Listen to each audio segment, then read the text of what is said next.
ہمیں یہ حکم دیا گیا ہے کہ ہم اللہ سے جب بھی مانگیں دنیا اور آخرت کی بھلائی مانگیں۔ ہمارے ہاں چونکہ ایک بڑا طبقہ ایسا ہوتا ہے الا ماشاء اللہ جس کو دنیاوی ضروریات پوری طرح گھیر لیتی ہیں اور دنیا داری کے مسائل ذہن پر دل پر پوری طرح حاوی ہو جاتے ہیں۔ ہر وقت تصور یہی رہتا ہے کہ کسی طریقے سے میری دنیا داری مضبوط ہو جائے، میری دنیا داری مکمل ہو جائے، میرے روزمرہ کے کام پختہ ہو جائیں۔ اس کا لازمی نتیجہ یہ نکلتا ہے کہ انسان دینی کاموں کو بھی معاذ اللہ دنیا کے لیے کرنا شروع کر دیتا ہے۔ کعبۃ اللہ میں جا کر بھی، بیت اللہ شریف کا طواف کر کے بھی، حجر اسود کے بوسے کے بعد بھی، مقام ابراہیم پر نفل پڑھنے کے بعد بھی، حتیٰ کہ نبی اکرم صلی اللہ علیہ وسلم کی بارگاہ عالی مرتبت کی حاضری کے دوران بھی الا ماشاء اللہ لوگ دنیا ہی مانگتے رہتے ہیں۔ میرا فلانا کام ہو جائے، میرے بچوں کے معاملات سنور جائیں، فلاں کا مستقبل بہتر ہو جائے۔ دنیا کی خیر اللہ سے مانگنا برا نہیں، لیکن صرف دنیا ہی مانگنا اور اپنی آخرت کو فراموش کر دینا۔ اللہ فرماتے ہیں والآخرۃ خیر وابقیٰ، آخرت تمہارے لیے بہتر بھی ہے اور ہمیشہ باقی رہنے والی بھی ہے۔ قرآن مجید نے سورہ بقرہ کے اندر قریش مکہ کی اس عادت کا ذکر کیا ہے۔ فرمایا جب وہ حج کرتے تو ان کا طریقہ یہ تھا کہ وَمِنَ النَّاسِ مَن يَقُولُ رَبَّنَا آتِنَا فِي الدُّنْيَا، ان میں سے کچھ لوگ یہ کہا کرتے تھے کہ یا اللہ ہمیں دنیا عطا کر دے، ہمیں دنیا دے دے۔ رب فرماتا ہے وَمَا لَهُ فِي الْآخِرَةِ مِنْ خَلَاقٍ، ان لوگوں کا آخرت میں کوئی حصہ نہیں۔ مانگی بھی ہے تو صرف دنیا، حج کر کے بھی دنیا، اللہ کے گھر جا کے بھی دنیا، شیخ کا بیعت ہو کے بھی دنیا، دینی محفل سے مراد بھی یہ، دینی اجتماعات کر کے بھی، دینی مدارس قائم کر کے بھی، خانقاہ کا مسجد کا ماحول بنا کے بھی، اس سے بھی مطالبہ فقط دنیا کا۔ ان کفار کی اس عادت کو ذکر کر کے ہمیں سمجھایا گیا کہ جو فقط دنیا مانگتا ہے اس کا آخرت میں کوئی حصہ، اور فرمایا کچھ لوگ ایسے ہیں وَمِنْهُمْ مَنْ يَقُولُ رَبَّنَا آتِنَا فِي الدُّنْيَا حَسَنَةً، اچھا انہوں نے دنیا بھی مانگی تو صرف دنیا مانگی، حسنہ نہیں مانگی۔ اور یہاں فرمایا کچھ لوگ ایسے ہیں جو رب سے کہتے ہیں یا اللہ ہمیں دنیا میں بھی بھلائی عطا فرما، دنیا بھی دے تو حسنہ دینا، وہ دنیا دینا جو ہمارے دین کو تقویت دے، وہ دنیا دینا جو ہمارے اعمال حسنہ کو مضبوط کرے، دینی معاملات کو تقویت دے، دنیا بھی وہی عطا فرما۔ اور ساتھ کہتے ہیں وَفِي الْآخِرَةِ حَسَنَةً، یا اللہ ہمیں آخرت میں بھی بھلائی ہی عطا فرما، وَقِنَا عَذَابَ النَّارِ، اور ہمیں دوزخ کے عذاب سے بچا، اولئک لہم نصیب مما کسبوا، فرمایا ایسوں کو ان کی کمائی ہی ملے گی، جو انہوں نے کیا ہے وہ خوش نصیبی انہیں ضرور میسر آئے گی، چونکہ دنیا بھی مانگ رہے ہیں، آخرت بھی مانگ رہے ہیں۔ ہمیشہ کوئی بھی کام کریں کسی قسم کا بھی، اس میں یہ دیکھیں کہ کیا اس میں میرے لیے کوئی ذخیرہ آخرت بنے گا، کیا یہ کام میری قبر میں، حشر میں، قیامت میں میرے لیے کوئی فائدہ مند ہوگا۔ میں بڑے درد سے عرض کرتا ہوں بعض لوگ دینی کام کرتے ہیں اور ان سے جب سوالات کیے جاتے ہیں تو وہ بعض اوقات تکلیف دہ معاملہ ہو جاتا ہے کہ اس دینی کام کے پیچھے بھی وہ والا خلوص نہیں جو ایک مسلمان کا رب و رسول کے ساتھ ہونا چاہیے، اس دینی کام کے پیچھے بھی کچھ دنیاوی مقاصد موجود ہیں۔ تو اگر بڑی پگڑی اور بڑے جبے کے پیچھے بھی ایک دنیا دار چھپا ہوا ہو، لوگوں کو تو دھوکہ دیا جا سکتا ہے، رب و رسول کو تو نہیں نہ دیا جا سکتا۔ وہاں تو دلوں کا خلوص ہی پہنچتا ہے، وہاں تو نیتوں کا حسن ہی پہنچتا ہے۔ تو اللہ تبارک و تعالیٰ سے جب بھی سوال کیا جائے دنیا اور آخرت کی بہتری کا سوال کیا جائے۔ ایک لفظ ہے حدیث پاک میں جس کو عافیت کہتے ہیں، ترمذی شریف میں حضرت سیدنا عباس بن عبد المطلب رضی اللہ تعالیٰ عنہ آپ کی روایت موجود ہے، فرماتے ہیں میں نبی پاک صلی اللہ تعالیٰ علیہ وسلم کی خدمت عالی مرتبت میں حاضر ہوا تو میں نے عرض کی یا رسول اللہ صلی اللہ تعالیٰ علیہ وسلم مجھے ایسی چیز بتائیں جو میں اپنے رب سے مانگوں۔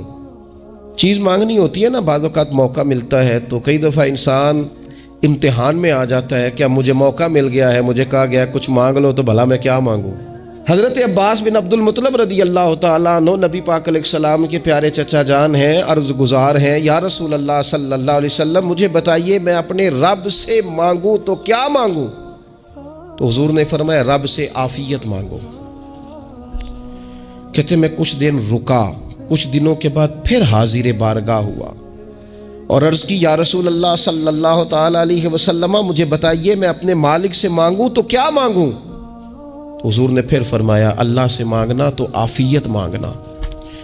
بزرگ فرماتے ہیں یہ عافیت کیا ہے؟ عافیت یہ ہے کہ یا اللہ ظاہری پریشانیاں، باطنی پریشانیاں، اے اللہ ظاہر کے میل کچیل بھی دور ہو جائیں، باطن کے بھی دور ہو جائیں، اے اللہ ہر معاملے میں، ہر آزمائش میں، ہر دکھ میں ہمیں تیری پناہ نصیب ہو جائے، یہ عافیت ہے۔ اور صوفیہ کرام فرماتے ہیں عافیت سے بڑی نعمت کوئی نہیں اگر کسی کو میسر آئے تو، عافیت سے بڑا حسن کوئی نہیں اگر کسی شخص کو یہ نصیب ہو جائے۔ اور ایک اللہ والے نے تو ایک اور بڑا خوبصورت ترجمہ یہاں کیا ہے، وہ کہتے ہیں عافیت کا مطلب ہے دل کا قرار، عافیت کا مطلب ہے باطن کا سکون، عافیت کا مطلب ہے انسان کے مزاج کا حوصلہ، ٹھنڈک، بردباری۔ جس بندے کو عافیت نصیب ہو جاتی ہے گویا اللہ اسے سکون کی دولت عطا فرما دیتا ہے، تھوڑے پیسوں میں بھی سکون، بغیر شہرت کے بھی سکون، کوئی بات مان لے تب بھی سکون، کوئی دھتکار دے پھر بھی سکون، لوگوں کی گڈ بک میں ہو پھر بھی سکون، اور اگر لوگ سارے مخالفت میں آ جائیں تو چونکہ اللہ نے عافیت دی ہے پھر بھی سکون۔ اللہ تعالیٰ نے ان لوگوں کو قرار کی دولت، اللہ سے عافیت مانگی جائے، اس میں دنیا کی بھی بھلائی شامل ہے، آخرت کی بھی بھلائی شامل۔ نبی اکرم صلی اللہ تعالیٰ علیہ وسلم توجہ دلاتے کہ اللہ سے تم عافیت مانگو۔ ہمارا نا جی کیونکہ سب سے بڑا مسئلہ روحانی تربیت کا ہے، ہمارے ہاں باتیں ڈھیر سارے لوگوں کو آتی ہیں اور بہت زیادہ آتی ہیں، منصوبہ بندی کرنا، پلاننگ کرنا، اپنے معاملات کو خود سے کیسے لے کے چلنا ہے، کیسے ٹھیک کرنا ہے، اپنے حق میں دنیا کو کس طرح قائل کرنا ہے، یہ ڈھیر سارے لوگوں کو آتا ہے، اور اپنے حق میں دلائل کس طرح قائم کرنے ہیں، اس میں بہت سارے لوگ خود کفیل ہوتے ہیں، انہیں کسی سے مشاورت کی بھی ضرورت نہیں ہوتی۔ لیکن اللہ کی بارگاہ سے اپنا رشتہ کیسے جوڑنا ہے، مالک سے کرم کا سوالی کس طرح کر کے ہونا ہے، اللہ سے عافیت کا سوال کیسے کرنا ہے، یہ چونکہ روحانی تربیت میں ہمارا مزاج نہیں ہوتا لہذا ہم اس طرف جاتے نہیں، ہم وہ اپنی مرضی کی چیزیں، یعنی وظیفہ پوچھ کے گئے ایک صاحب، کچھ عرصے کے بعد آئے ہیں تو آ کے کہتے ہیں مولانا صاحب، پیر صاحب یا قاری صاحب یا فلاں صاحب، کسی سے بھی پوچھ کے گئے کس چیز کو نیک آدمی جانا، پھر لوٹ کر آ کے کہتے ہیں کہ آپ نے وظیفہ بتایا تھا پر کام کوئی نہیں ہوا۔ تو میں تو صاف کہتا ہوں اور کھلے دل سے کہتا ہوں کہ بھئی وظیفہ آپ کو بتایا تھا کہ اللہ کی رحمت متوجہ ہوگی، خدا کی رحمت کو آواز دینے کے لیے وظیفہ دیا تھا، کوئی بھی وظیفہ رب کو مجبور تو نہیں نہ کر سکتا معاذ۔ اور وظائف کس لیے پڑھے جاتے ہیں کہ جلدی سے معاملات ٹھیک ہو جائیں، میرے حق میں چیزیں بہتر ہو جائیں، تو اللہ کی رضا کے لیے پڑھے جاتے ہیں۔ تو وظائف کو، عبادات کو، نوافل کو، تلاوت کو، درود پاک کو تو رضا الہی کا ذریعہ بنانا چاہیے، لیکن ہم چونکہ ایک پورا الجھاؤ رکھتے ہیں اپنی دنیا داری کے معاملات سیدھے کرنے میں، ایک پورا خیر رکھتے ہیں۔ وہ لوگ ملتے رہتے ہیں مختلف بزرگوں کی نسبت کے تعلق سے، تو بعض جگہوں پہ بعض لوگ بڑے تیز ہوتے ہیں، یعنی ان سے آپ کی ملاقات ہوتی ہے تو بندے کو محسوس ہوتا ہے کہ یار اسے تو پہلے ہی ساری باتوں کا پتہ ہے، اور کئی دفعہ ان سے ملنے کے بعد احساس ہوتا ہے کہ یار اس سے تو تھوڑا سیکھ ہی لیتے تو بہتر تھا، یہ تو بات بڑی آگے نکل گئی۔ سارا پتہ ہوتا ہے، باشعور ہوتے ہیں، لیکن ڈر آتا ہے اللہ سے۔ اتنا باشعور آدمی، سمجھدار، پنچایت، پریا، لوگ، دین، دنیا سارا پتہ ہے، نماز کا ٹائم آ گیا تو وہ چھپتا پھرتا ہے، اس کی طبیعت پر بوجھ بن رہا ہے معاذ اللہ اللہ کے حضور حاضر ہونا، اسے خیر کا کام کرنا پڑ رہا ہے تو وہ ادھر ادھر نکلتا جا رہا ہے، تو سوال یہ ہے کہ پھر یہ شعور کا کیا مطلب رکھا ہوا ہے ہم نے؟ پھر اللہ سے دعا کرنے کی ضرورت نہیں۔ وہ حضرت عارف رومی رحمۃ اللہ تعالی علیہ فرمایا کرتے تھے بعض لوگوں کو رب سارا کچھ دیتا ہے، سجدے کی توفیق نہیں دیتا۔ اس کا مطلب یہ ہے کہ وہ کہتا ہے یہ سارا کچھ لے اور نکل جا، میرے گھر نہ آنا، رکھ سارا کچھ پاس۔ رب سے عافیت مانگی جائے، اس سے اس کا فضل مانگا جائے، اس سے اس کا کرم مانگا جائے۔ اللہ کے پیارے رسول صلی اللہ تعالی علیہ وآلہ وسلم اس عافیت مانگنے پر زور دیتے، توجہ دیتے۔ میں آپ کو صحیح بتاتا ہوں، رب نے اگر کسی بندے کو عافیت میں رکھا ہو نا تو حالات کیسے بھی برے چل رہے ہوں اس کا بگاڑ کچھ نہیں سکتے۔ اور اللہ تعالیٰ معاف کرے، 100 دفعہ خاکم بدہن اگر کسی وقت اس کے کرم کی نگاہ پھر جائے تو پھر سارے اسباب سمیت بھی انسان اپنے پیروں پہ کھڑا نہیں رہ سکتا۔ اس سے جب تک طلب کرم نہیں ہوتا، طلب عافیت نہیں ہوتی، اس کی بارگاہ سے جب تک بندہ مومن پورا رجوع نہیں کرتا، یہ عافیت اتنی اعلیٰ چیز ہے کہ نبی پاک علیہ السلام نے فرمایا اذان اور اقامت کے درمیان جو وقت ہوتا ہے اس میں دعائیں رد نہیں ہوتی۔ دعا مانگا کرو گے تمہاری اللہ اپنے فضل سے قبول کر لے گا۔ عرض کی یا رسول اللہ کیا مانگے؟ تو فرمایا عافیت مانگو رب سے۔ حضرت انس بن مالک حدیث کے راوی ہیں رضی اللہ تعالیٰ عنہ، یہاں بھی فرمایا یہ عین قبولیت کا ٹائم ہے، اب اللہ سے عافیت مانگ لو، اس کی پناہ۔ ہم دعاؤں میں بھی محدود ہو جاتے ہیں۔ رب دا طالب کوئی نہ ملیا، جو ملیا طالب زردہ ہو۔ دعاؤں میں بھی حد بندی۔ بعض اوقات بچے بھی تربیت کرتے ہیں نا، ایک مولانا ہے، ان کا خیال ہے کہ انہوں نے مجھ سے کچھ پڑھا ہے تو کبھی کبھی استاد جی کہہ دیتے ہیں، بہت پرانی بات ہے، انہوں نے مجھے فون کیا کہ اگر آپ کبھی تشریف لائیں، تو میں نے کہا پتر دعا مانگ اللہ کو چھوٹی جی گڈی دے وے۔ تو اس بچے نے میری بڑی تربیت کی، کہنے لگا استاد جی اللہ کو لو منگنی ہے تو وڈی ساری منگو، آپ نے محدود کیوں کیا کہ بھئی یہ چھوٹی سی اللہ گاڑی کیوں اللہ چھوٹی دے، رب دے تو بڑی دے اور رحمت سے دے، اللہ سے مانگنی ہے نا جی۔ ہم تربیت نہیں لیتے۔ میں نے اس کا شکریہ ادا کیا، میں نے کہا بیٹے تو نے بڑی سونی بات کی، اللہ تجھے اس کا اجر عطا کرے، اللہ تجھے برکات عطا کرے۔ اگر آپ نے سیکھنا ہے تو پھر آپ سیکھ لیں گے، اور اگر نہیں سیکھنا تو پھر یہی کہنا ہے ساری عمر لنگی بندہ کو نہیں ملیا، چونکہ مزاج نہیں ہے نا سیکھنے کا، اس لیے پھر ملا ہی کوئی نہیں، پھر ساری زندگی کو میسر ہی نہیں آیا، کسی نے نصیحت ہی نہیں کی، کوئی آنکھوں کو بھایا ہی نہیں، خود ہی بڑے سیانے تھے، خود ہی بہت بڑے تھے، اپنا قد ہی بڑا اونچا تھا، سب ٹھگنے چھوٹے اور کمزور اور بونے نظر آئے۔ عزیز بھائی، جب عافیت، ایک بزرگ تھے ہر وقت اللہ سے عافیت مانگتے تھے، ہر وقت اللہ سے عافیت مانگتے تھے، ہر وقت عافیت مانگتے تھے۔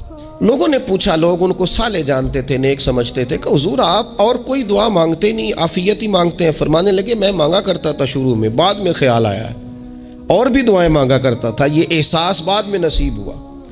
فرماتے میں مزدوری کرتا تھا، مال برداری کرتا تھا، ایک جگہ پہ ڈیوٹی کر رہا تھا تو تھک گیا، اور وہ جو کام لینے والے لوگ تھے ان کا رویہ بھی بڑا ترش تھا، تکلیف ہوئی، تو میں نے اپنے مالک کی بارگاہ میں عرض کی مالک اگر 2 روٹی بغیر مجھے مشقت کے مل جائے دن میں تو تیری بارگاہ تو بڑی کریم ہے۔ کہتے ہیں میں نے یہ دعا مانگ لی، ذرا میں تھوڑا آگے بڑھا تو 2 بندے آپس میں لڑ رہے تھے، میں ان کی صلح کرانے کے لیے، انہیں بچانے کے لیے آگے بڑھا، تو میں جس کو چھڑا رہا تھا دوسرے نے میرے اوپر ضرب لگا دی، میرا بھی سر پھٹ گیا۔ تھوڑی دیر کے بعد وہاں پولیس آ گئی، وہ تینوں کو لڑنے والا سمجھ کے اٹھا کے لے گئے، مجھے جیل ہو گئی۔ 2 روٹیاں بغیر مشقت کے روز ملنی شروع ہو گئی۔ دعا مانگی تھی نا کہ یا اللہ 2 روٹیاں مل جائے نا بغیر مشقت کے، کہتے ہیں وہ 2 روٹیاں روز ملتی، کوئی کام نہیں کرنا پڑتا تھا، پر جیل ہو گئی۔ فرماتے ہیں میں بڑا پریشان تھا، روز روٹیاں پابندی سے آتی اور بہترین آتی، کھانا ملتا۔ پھر کچھ عرصے کے بعد میں نے سوچا کہ یار یہ دعا تو قبول ہو گئی نا تیری، اب تو اگر اس پر کوئی الگ بات کرے گا تو وہ تو غلط کرے گا۔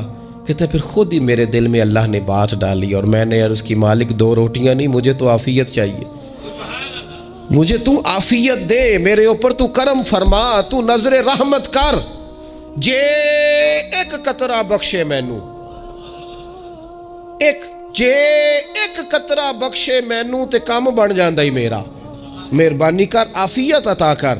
فرماتے ہیں پھر خدا نے کرم کیا، کہاں سے اسباب بنے میرے جیل سے چھوٹنے کے، کون کون میرے ضمانتی بنے اللہ ہی جانتا ہے۔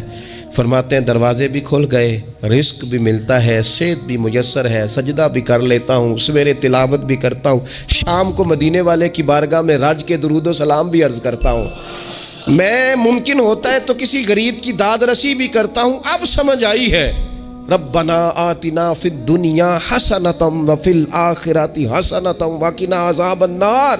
اب سمجھ آئی ہے رب سے جب بھی مانگنا ہے عافیت ہی مانگنی ہے، اس سے کرم مانگ۔ ہم نے محدود دعائیں رکھی ہوئی ہیں، محدود، وہ جی فلانا کام میرا ہو جائے تو بھئی وہ ایک ہو گیا، اس کے بعد پھر نئی ٹینشن بن جائے گی، نہیں میں جی بچوں کی شادی کر لوں جی پھر میں فارغ ہوں۔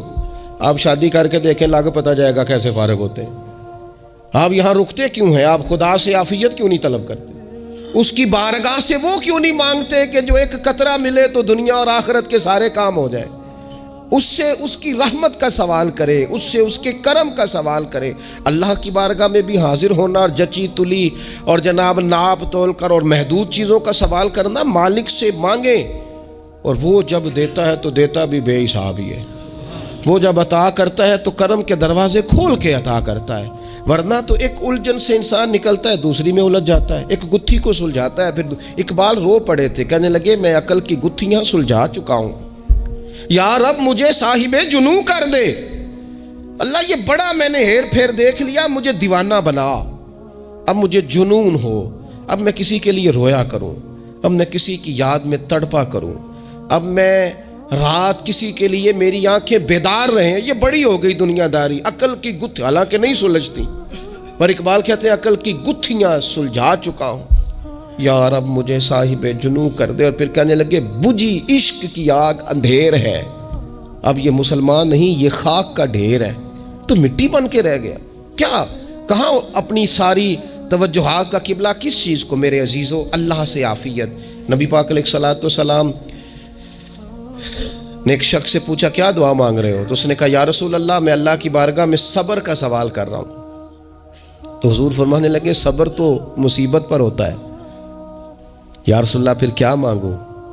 آپ ان جملوں اور لفظوں کی گہرائی کو سمجھیں، صبر کے لیے تو پہلے مصیبت آئے گی پھر صبر آئے گا۔ تو یا رسول اللہ کیا مانگوں؟ فرمایا تو رب سے عافیت مانگ۔ مانا کیا ہے؟ مصیبت آئے کیوں؟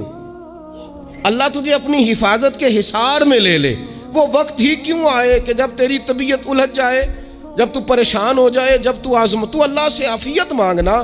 جب تو عافیت مانگے گا تو اگر کبھی مشکل آئے گی بھی نا تو خدا پھر اپنے فضل سے مشکل سے نکلنے میں رستہ بھی بڑی جلدی عطا فرمائے گا اور تیرے اوپر فضل فرمائے گا۔ اگر عافیت، یہ جو ہم نبی پاک کی امت ہے نا، تو یہ ہمارے گرد اللہ کے فضل اور اس کی رحمت کا حصار ہے، یہ حصار ہے ہمارے گرد۔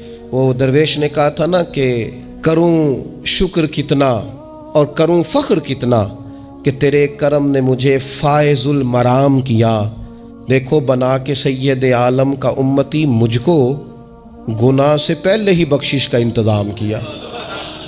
ابھی میں نے غلطی کی نہیں لیکن مجھے حضور کا غلام بنا دیا، بخشش کا بندوبست پہلے ہو گیا۔ اپنے مالک سے بیمار بھی اس سے عافیت مانگے، مقروض بھی اس سے عافیت مانگے، بے اولاد بھی اس سے عافیت ہی مانگے، صاحب اولاد بھی اس سے عافیت ہی مانگے، جو دولت کے حصول کے رزق حلال کے خواہش مند ہیں وہ بھی اس سے عافیت مانگیں، اور جن کی جھولی اس نے بھر دی ہے وہ بھی اپنے رب سے عافیت ہی مانگیں۔ مالک سے جب سوال کرے، ایک بزرگ تھے انہوں نے تو اپنی انگوٹھی میں لکھوا لیا تھا کہ یا اللہ مجھے عافیت عطا فرما، مگر جب بھی دیکھتا ہوں یاد آ جاتا ہے کہ اللہ سے عافیت مانگنی۔ اپنے مالک کی بارگاہ کے اندر دیکھو، میں نے دیکھا ہے وہ کسی نے کہا تھا کہ تیری خواہش ہے کہ وہ تیری آرزو کرے پوری، اور میری خواہش ہے کہ تیری آرزو بدل جائے۔ کچھ لوگ ایسی خواہشات بھی لے کے آتے ہیں کہ جو پوری نہ ہو تو بہتر ہوتا ہے، اس لیے آپ کو پتہ ہے موت مانگنا جائز نہیں دین میں۔ مصائب سے گھبرا کر، مشکلات سے گھبرا کر، زندگی کے مد و جزر سے پریشان ہو کر موت کا سوال کرنا جائز نہیں۔ کس طرح جائز ہے؟ ان لفظوں کے ساتھ دعا کر سکتا ہے کہ یا اللہ جب تک میری زندگی بہتر ہے مجھے زندہ رکھ، اور جب میرا دنیا سے جانا بہتر ہے پھر تو مجھے اپنی بارگاہ میں بلا لے۔ یہ بھی کیا ہے؟ یہ بھی عافیت کا سوال ہی ہے کہ یا اللہ رکھ بھی تب تک جب تک رہنا بہتر ہے۔ نبی پاک نے بھی ارذل العمر ہونے سے پناہ مانگی۔ ہمارا یہ مزاج بن گیا ہے کہ ہم اپنے حق میں ایسی چیزوں کا سوال کر رہے ہوتے ہیں جو کئی دفعہ ہمیں مل جائیں تو ہمارا نقصان کریں۔ قرآن حکیم ایک جگہ پہ اللہ کریم نے فرمایا ہے کہ اگر سب لوگوں کو مال دے دوں تو بغاوت کریں، فساد ہو جائے۔ کیا معنی کہ اپنا نقصان کر بیٹھے لوگ۔ ہم اپنے مالک کی بارگاہ میں بعض ایسی چیزوں کے سوالی ہیں کہ جو ہمارے لیے ٹھیک نہیں ہے، ہمیں اس کے کرم پر چھوڑنا ہے، اس سے عافیت مانگنی۔ اور بعض لوگ، چونکہ میں کہہ چکا ہوں شروع میں کہ ہماری دینی روحانی تربیت نہیں ہوتی اور ہم کہیں سے باقاعدہ اسباق لینے کے قائل ہی نہیں ہوتے، پوری تربیت کا ہمارا مزاج نہیں ہوتا، اپنی عقل اور اپنا شعور اور اپنے حساب سے ہم زندگی کو بتانا چاہتے ہیں۔ اور یہ جو میرا دور ہے یہ ویسے ہی الجھا ہوا زمانہ ہے، اللہ ماشاء اللہ، پتہ نہیں کوئی کیا بول رہا ہے، کوئی کیا کہہ رہا ہے، ایسے ہے جیسے کوئی میلہ لگا ہوا ہے اور کان پڑی آواز سنائی نہیں دے رہی۔ جس کی دکان پر کوئی گاہک نہیں وہ بھی کہہ رہا ہے لائنیں بنا لو۔ ایسا الجھا ماحول ہے اور ایسی آزمائش ہے کہ لوگ بیچارے پریشان ہیں۔ دیکھیں جب تربیت کے ساتھ انسان آگے بڑھتا ہے نا، ہمارے پاس مقتدا ہے اللہ رسول کا کلام، ہمارا پیشوا ہے رب رسول کا فرمان۔ جب ہم کتاب و سنت کی روشنی میں آگے بڑھتے ہیں تو پھر ہمارے لیے منزل آسان بھی ہوتی ہے اور قریب بھی ہوتی، پھر ہمارے لیے آگے کی طرف سفر کرنا، آگے بڑھ جانا یہ آسان ہوتا ہے۔ اب غور کریں جو لوگ دنیا میں کامیاب رہے، بھلا کس طرح کامیاب رہے؟ وہ اس طرح کامیاب رہے کہ انہوں نے نا اپنے رب سے عافیت مانگی، اللہ تعالیٰ نے خود بخود ان کے لیے رستے بنائے۔ آپ تاریخ پڑھیں گے بعض لوگوں کی تو لگ نہیں رہا تھا کہ وہ اتنی کامیابی حاصل کریں گے۔ دیکھ لیں آپ حضرت غوث اعظم جیلانی رضی اللہ تعالیٰ عنہ بغداد شریف تشریف لاتے ہیں تو ان کی کیفیت یہ ہے کہ پتے کھا کے گزارا کرنا پڑتا ہے، یعنی پیچھے کوئی ایسا بیک گراؤنڈ کسی کا بنایا ہوا ادارہ، کوئی بڑی خانقاہ، کوئی بڑے لمبے چوڑے والد صاحب کے مریدین، کوئی بڑا لمبا سلسلہ نہیں مل رہا۔ ان کو بظاہر پتے کھا کے گزارا کرنا پڑتا ہے، لیکن چونکہ وہ نکلے ہیں اللہ کی مدد کے ساتھ، انہیں اللہ نے تائید دی ہے، فضل فرمایا ہے، تو نتیجہ یہ نکلا ہے کہ 70 ہزار بندہ ایک ایک وقت میں تربیت لینے کے لیے ان کے سامنے موجود ہے۔ یہ اللہ نے اسباب بنائے ہیں، کیونکہ جب رب عافیت عطا کرتا ہے تو پھر اللہ اسباب بھی پیدا فرماتا ہے۔ ہمارا ذہن تو تھک جاتا ہے سیاست کرتے کرتے، ہم تو جناب پوری ترتیب سے ہمیں سلیقہ آتا ہے کس طرح کر کے کس بندے کو کیسے قائل کرنا ہے، پورے طور پر ہم وہ ساری زندگی سیاست کرتے رہتے ہیں۔ وہ خاندانوں میں بھی چلتی ہے، گلی محلے میں بھی چلتی ہے، دوستوں میں بھی چلتی ہے، اور بعد میں پتہ چلتا ہے کہ یہ پتے کھیل کون رہا تھا، اصل میں صلح کرانے والا تھا کہ لڑائی کرانے والا تھا، یہ سب کا خیر خواہ تھا، یہ سب کی ذہن کے اندر فطور کی آمیزش ہی اس شخص کی وجہ سے تھی۔ ہم چونکہ وہ خاص عافیت اللہ سے نہیں مانگتے، ہماری مخصوص سیاست ہوتی ہے سبھی کو راضی رکھو، اس کا نتیجہ یہ نکلتا ہے کہ ایک ٹائم آتا ہے کوئی بھی راضی نہیں رہتا۔ ہم اگر اپنے مالک کی طرف رجحان کریں اور اللہ نے جو ہمیں شعور دیا ہے اس شعور کو لے کر اللہ کی بارگاہ کی طرف بڑھیں، آپ یقین کریں اعلیٰ حضرت بریلوی رحمۃ اللہ علیہ کی کتابیں ہیں، ایک ایک کتاب پر پی ایچ ڈی ہو رہی ہے، اور انہوں نے 150 سال پہلے بیٹھ کر جو کچھ لکھا تھا بین ہی لفظ بلفظ اس کی ضرورت آج محسوس ہو رہی ہے اور آنے والے وقت میں بڑھ رہی ہے۔ لیکن ان کے پاس کوئی ٹیم نہیں تھی، 50 لوگ نہیں تھے جو ان کے پاس بیٹھ کے لکھواتے، اپنا پریس نہیں تھا، ایسے لوگ نہیں تھے کہ جن کو پتا ہوتا کہ کتاب ہم کل چھاپیں گے اور اتنے فیصد یہ مارکیٹ میں نکل بھی جائے گی، ایسا کچھ نہیں تھا۔ کیا تھا؟ اللہ کی مدد ساتھ تھی، تائید ایزوی ساتھ تھی، اللہ نے اپنی عافیت میں رکھا تھا۔ وہ قرآن مجید کی آیت کا ترجمہ کرتے ہیں نا اعلیٰ حضرت اہدنا الصراط المستقیم، یا اللہ ہمیں سیدھی راہ پہ چلا۔ بہت سارے مفسرین نے کہا اے اللہ ہمیں سیدھا راستہ دکھا، فرماتے ہیں اے اللہ ہمیں سیدھی راہ پر چلا۔ تو کسی نے کہا حضور یہ چلا اور دکھا میں کیا فرق ہے؟ فرمانے لگے دکھانے کا مطلب یہ ہوتا ہے کہ کسی نے پوچھا میں نے گجرا والا جانا ہے، تو دکھانا یہ ہے کہ اسے کہا یہاں سے باہر نکلو، روڈ پہ چڑھ جاؤ، سیدھے جاؤ گے، ایک پول آئے گا، اسے کراس کرنا، نیچے اترنا، وہاں سے شہر شروع ہو جائے گا۔ پھر اس نے اگر کوئی اندرونی جگہ شہر کی پوچھ لی تو اس کو کہا کہ رائٹ ہو جانا، پھر لیفٹ ہو جانا، پھر آگے کسی سے مزید۔ یہ ہے راستہ دکھانا، اور ایک ہے چلانا۔ اس نے کہا میں نے گجرانوالا جانا ہے، تو اس نے کہا ساتھ بیٹھنا میری گاڑی پہ، جہاں تو نے جانا ہے میں چھوڑ کے آتا ہوں۔ یہ راستے پہ چلانا ہے، یہ مقام تفکر ہے۔ آپ اس پر غور فرمائیں گے، کہتے ہیں یا اللہ تو ہمیں راستہ دکھائے گا، اور دکھاتا ہے، لیکن چاروں جانب شیطان بھی تو بیٹھا ہے نا، فتنے بھی تو ہے نا۔ تو اگر تیری رحمت ساتھ رہے، مانا کہ محبت کے سفر میں ہر گام پہ 100 مشکل ہے، لیکن یہ سفر آسان بھی ہے اگر ساتھ تمہارا ہو جائے۔ اگر تو ساتھ چلے تو پھر یہ سفر مشکل ہے۔ وہ ہارون رشید نا اپنے محل کی چھت پہ ٹہل رہا تھا، سب سے اوپر والے چوارے پر، نیچے سے حضرت بہلول دانا گزر رہے تھے، اوپر اس کے ساتھ سپاہی بھی تھے، گن مین بھی تھے۔ اس نے کہا یہ بابا تو ذرا اوپر اٹھاؤ۔ انہوں نے ایک ڈولی، ایک ٹوکری سمجھ لیں، اس کو رسیاں باندھ کے نیچے پھینکا۔ نیچے جو سپاہی تھے ان کو کہا کہ یہ بابا جی کو پکڑ کے اس میں بٹھاؤ۔ انہوں نے جبرن تھاما بابا جی کو، اس میں ڈالا، اوپر والوں نے کھینچ لیا۔ 2-3 منٹ لگے۔ ہارون رشید کے سامنے حضرت بہلول دانا پہنچ گئے تو تھوڑے ناراض بھی ہوئے کہ یہ کوئی طریقہ تو نہیں نا بلانے کا۔ ملاقات ہوئی تو کہا کیوں بلایا؟ کہنے لگا ایک مسئلہ پوچھنا تھا۔ فرمانے لگے بادشاہ ہے نا، تیرے مسئلے پوچھنے کا بھی اپنا ہی انداز ہے، پوچھ مسئلہ۔ کہنے لگا بابا پوچھنا تھا کہ آپ اللہ تک کیسے پہنچے؟ حضرت بہلول دانا چپ کر گئے۔ 2-4 منٹ کے بعد کہنے لگے جس طرح ابھی زمین سے تیرے تک نہیں پہنچا، بالکل اسی طرح ہی پہنچ گیا ہوں رب کریم کی بارگاہ تک، اور وہ بھی جو اس نے کرم فرمایا ہے، ورنہ میں تو نہیں سمجھتا کہ میں پہنچ گیا، وہ بھی اگر تیری خوش گمانی ہے۔ ہارون رشید کہنے لگا مجھے سمجھ نہیں آئی۔ فرمانے لگے تو بادشاہ جو ہے اتنی جلدی کیسے سمجھ میں آئے گی تجھے بات؟ فرمانے لگے اگر میں تجھ سے ملنا چاہتا نا تو میں ایک درخواست لکھتا، پھر کسی وزیر سے سفارشی سائن کراتا، پھر وہ جمع کراتا، پھر مجھے ٹائم ملتا کہ فلاں دن فلاں تاریخ فلاں ٹائم آ جانا، پھر آ کے میں لائن میں لگتا۔